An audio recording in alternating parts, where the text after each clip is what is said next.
Silence! Everyone listen up. I'm planning to restore the old line by Natford.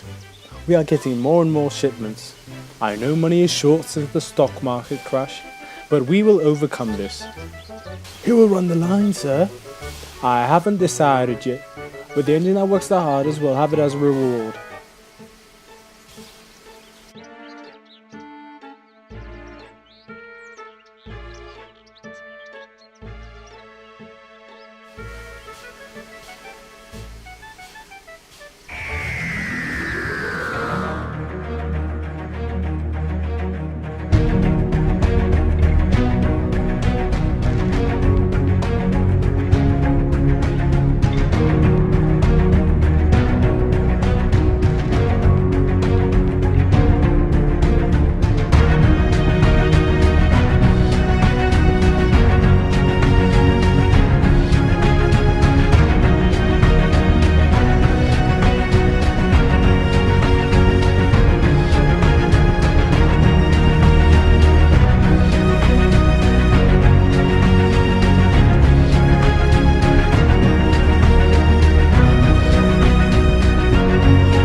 When the fat director had left, the engines chatted amongst each other. They wondered who would get the Branchline. It ought to be me, Geoffrey said as the engines groaned. After all, I work the hardest out of everyone. Nonsense! You can handle passenger trains. You always bang the coaches about. I would hate to be one of your passengers if you ran the branch. Thomas said to Geoffrey. You'd probably come off the rails after the junction. The engines howled in laughter as Geoffrey, seething with rage, stayed silent. Personally, I think Edward should have the branch line. Oh, give the old engine an ancient line. How quaint. Well, it's better than you or Henry going on it. Since you're both of so fat you'd sink the rails. Light engine, I might add. I am not fat. Just big built. Exactly. Anyways, he won't give it to you, little Thomas. I know, but I'd rather have Edward run it than any of you lot. That is true. The engines turned. Winston had arrived at the sheds. He usually stayed with the Wellsworth and Sudbury engines, but he had to take a goods train to the other railway in the morning. What does that old fuddy-duddy know that an engine like me doesn't? Well, for starters, he can shunt, pull passengers and goods. Tender engines don't shunt, Winston. I thought you, out of all engines, would know that by now. He does have a point there, Winston. The engines were shocked. It was rare that Gordon and Geoffrey would ever agree on something. And why is that? The curves are too tight in the shunting yards, and when we stop, we can't start up again. It's true, Henry said. My driver read the newspaper to me saying that a tender engine came off while shunting a train a few weeks ago, and another engine had to take its train. Winston didn't know what to say. All the big engines were agreeing with Geoffrey. What about me and Edward then? We shunt all the time. You two are just little engines. You can manage. As for engines like me, as Thomas said, we could easily come off. Anyways, I think everyone should go to sleep. We have a long day ahead of us tomorrow. The engines agreed.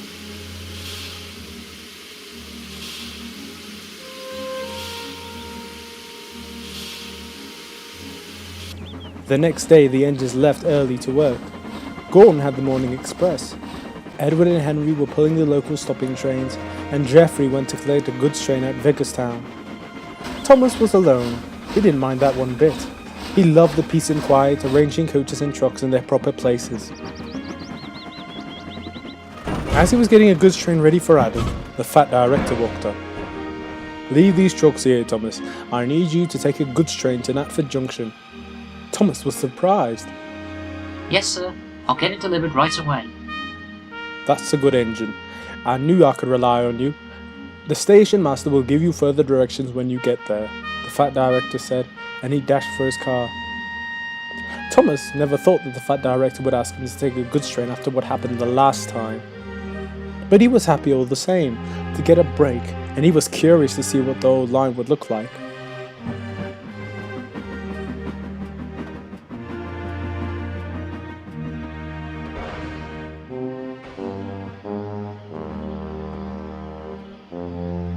Thomas collected the goods train and puffed off to Natford.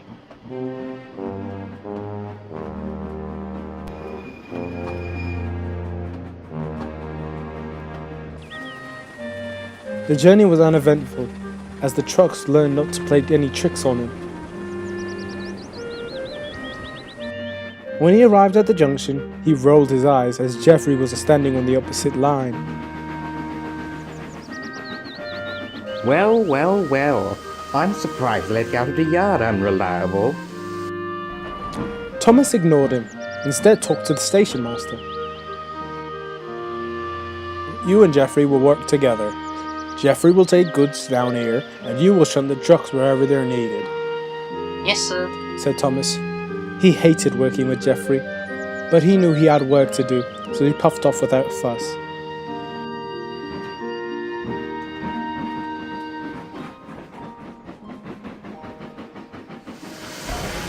All day Jeffrey would make the most stupidest insults, but Thomas would just ignore him and concentrate with the task at hand. This annoyed Jeffrey greatly, and he would do anything to get Thomas's attention, but nothing worked.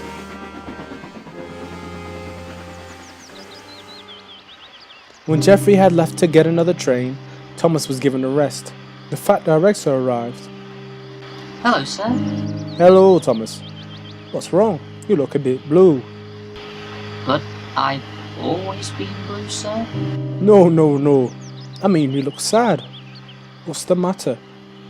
Thomas told the fat director what Jeffrey had said, and the fat director listened. When Thomas was finished, the fat director had a stern look on his face. "Right, I cannot have engines bullying other engines around on my railway." "Don't take it to heart, Thomas. He just wants attention." He also said that tender engines don't shunt. Is this true, sir? The fat director scoffed. "Of course not. Tender engines do shunt. Look at Edward and Winston. Jeffrey's only a little bigger than them, but he can still manage. Anyways, I've got to file some paperwork." For what, sir? The construction? "No, a new engine. It will come next week. Anyways, keep up the great work." Yes, sir. I'm on it, sir. And Thomas puffed happily away. The fat director watched him leave and thought how hard Thomas worked to keep the railway running. A true credit to him. He pondered. He pondered about it as he walked to his car.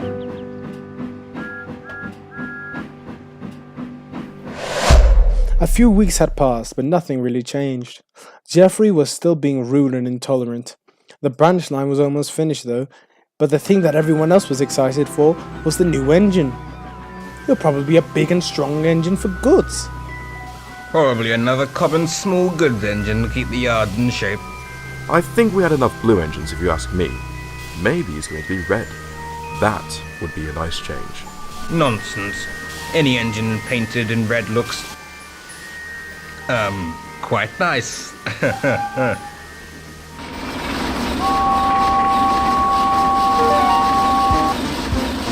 must be him.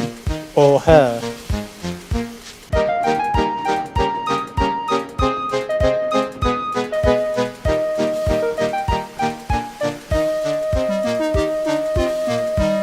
When the engine arrived, the fat director stepped out of his cab.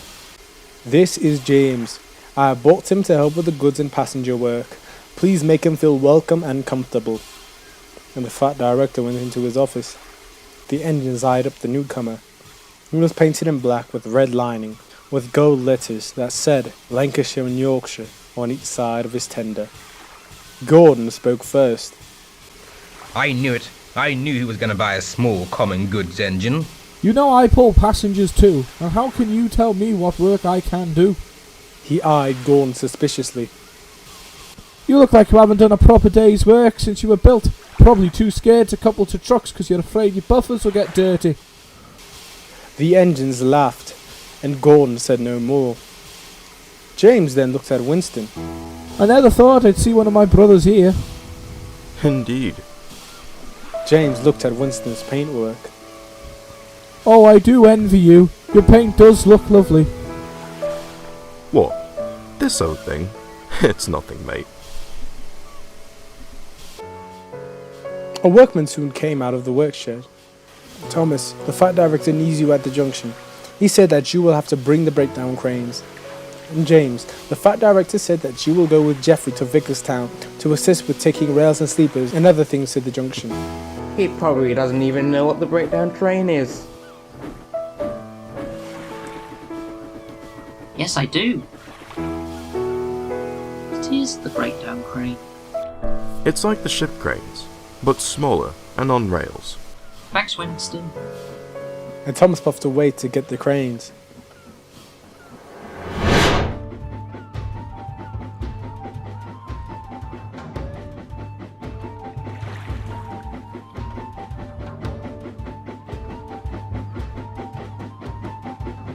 Even though Thomas was the station pilot and the yard shunter, he was always not allowed to touch those trucks. But today they had special permission from the fat director himself to help move sleepers and rails into the right places. His driver explained, "The breakdown crane is used for lifting and hauling heavy things like engines, coaches and trucks." Oh, I see.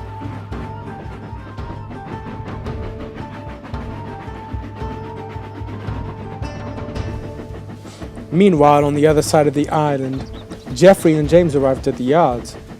As they did, Jeffrey had a naughty idea. James, the train that you will take will be on the siding near the station. James looked at the siding and was horrified. The train was far too long for him. Although he didn't show it, he was secretly nervous. Are you sure this is my train? Ask the yard's manager. He will give you the same answer. Since James was an ex-ROD engine himself, he thought it was a waste of time asking people if it was the right train or not. They just all took it without fuss. After all, they had to go to the same place. And Jeffrey knew this and used it to his advantage. At this time, most engines were fitted with vacuum pumps to help with automatic braking. And without it, the only thing the engine could rely on are its own brakes and the brake van. The train was fitted with automatic brakes and vacuum pumps, but James was not. He was like Winston at this point, very old-fashioned. Worse was that unlike Sodor, the other railway didn't take care of his engines properly, and neither did the ROD. It would take locomotive parts from scrapped engines to repair the new ones. Because of the shoddy maintenance, he wasn't given a vacuum pump, and instead of most of his class who had been given the metal brakes, he still had the wooden brake blocks.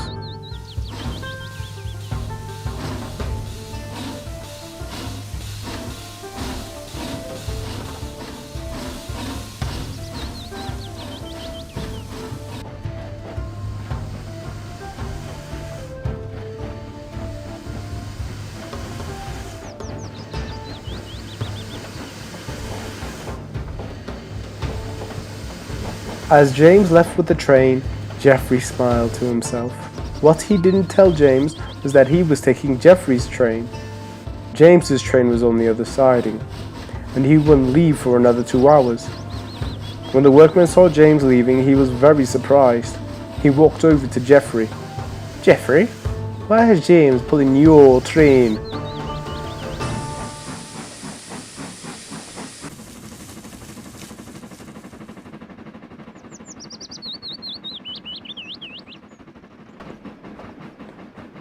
When Thomas arrived, he was very tired.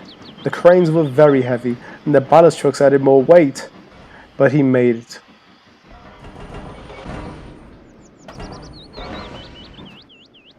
He shunted the breakdown cranes in place and the ballast trucks near the platform, as he puffed into a siding and slowly began to drift off to sleep.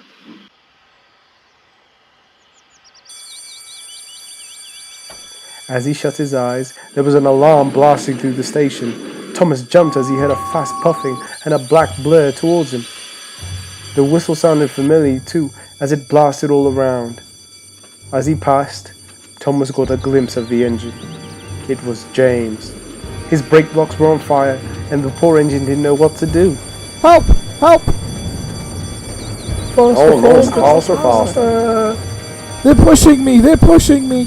Still whistling, poor James disappeared.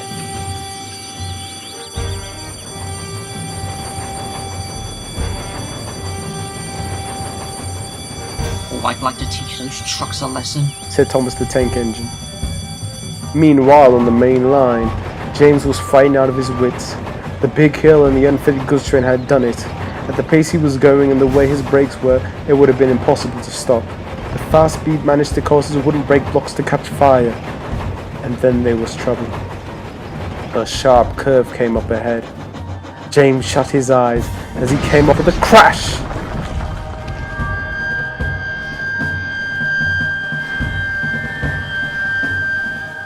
As the dust settled, James was off the line, with trucks scattered all around him. Thomas was wide awake now. He was worried about James when the station master arrived. James is off the line. The breakdown crane quickly. Jeffrey was still at Vickerstown, and it would take ages for him to get back, so Thomas made his decision. I'm going to go. Are you sure? Definitely. Now I have to get coupled up immediately. After he was coupled up, he pulled away. Hurry, hurry, hurry. He wasn't trying to sound like Gordon. He really meant it. Oh, bother those trucks and their tricks. I hope poor James isn't hurt.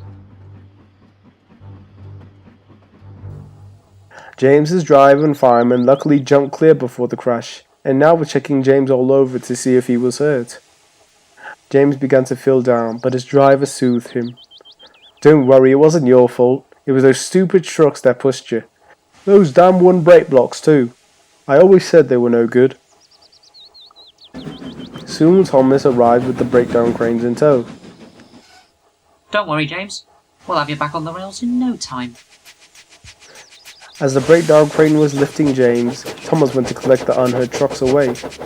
They were complaining all the way. Serves you right. Serves you right.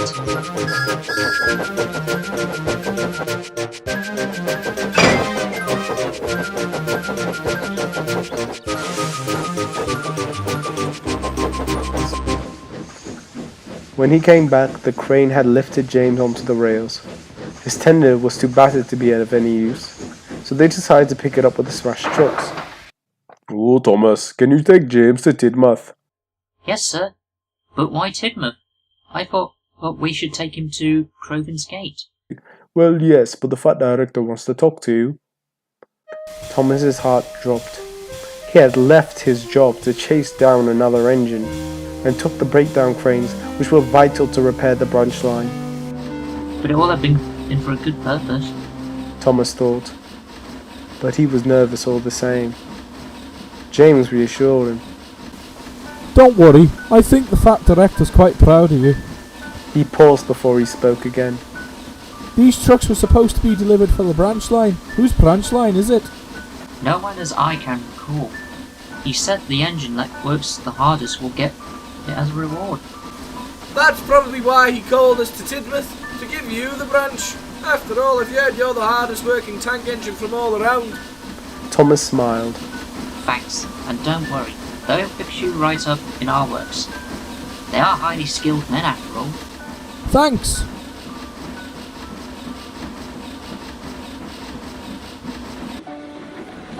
When they stopped, they saw the fat director walking up to them. Thomas didn't know why, but he felt very nervous. But he didn't need worry, as the fat director was smiling. Thomas, I've heard all about it and I'm very pleased. You are a really useful engine. James, you will go to the works. The men will give you proper brakes, vacuum pumps and a new coat of paint. And any particular colour you want to be painted in. James paused before answering the fat director's question. Well, if you don't mind, sir, I would like to be painted red. Very well.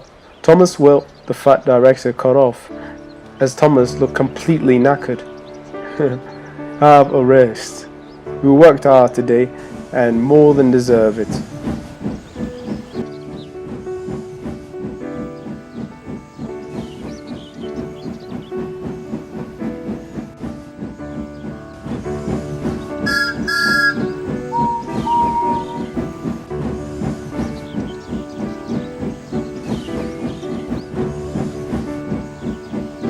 And Thomas fell asleep right before his driver stopped him.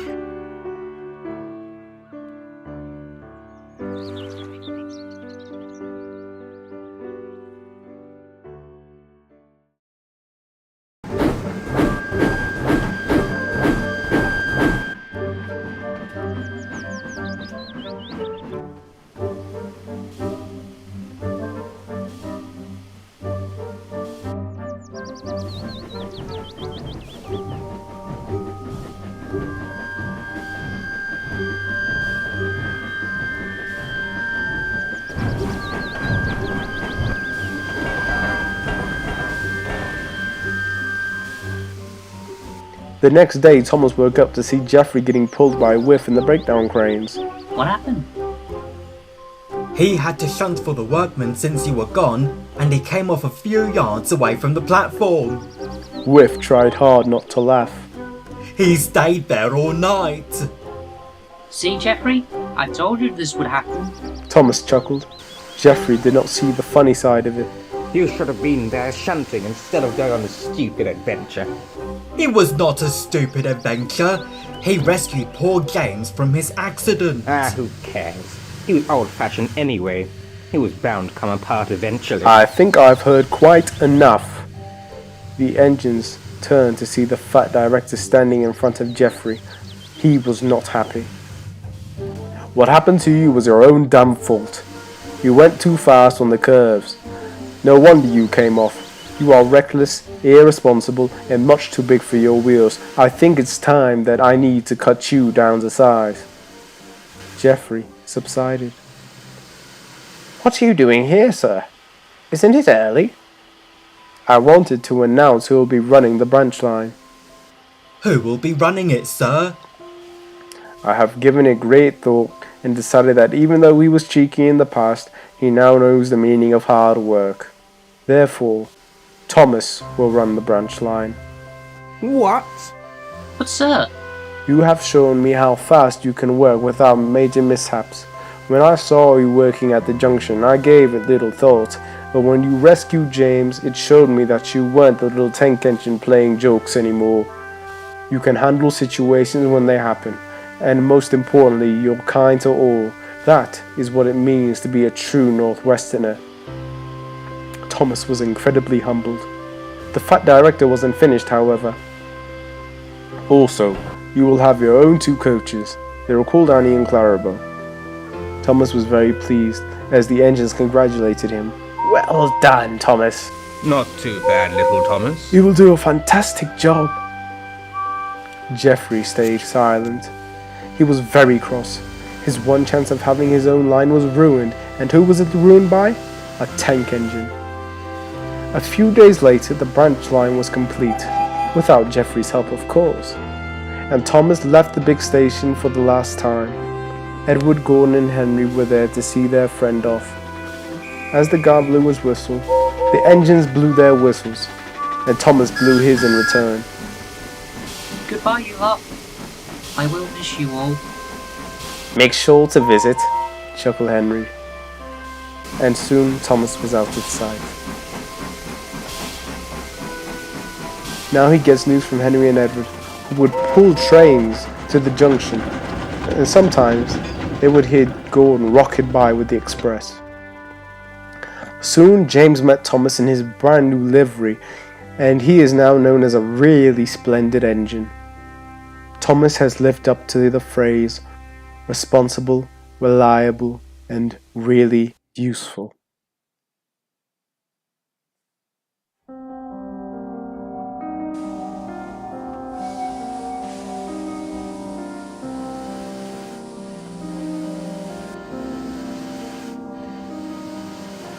Soon those engines will know not to make a fool out of me.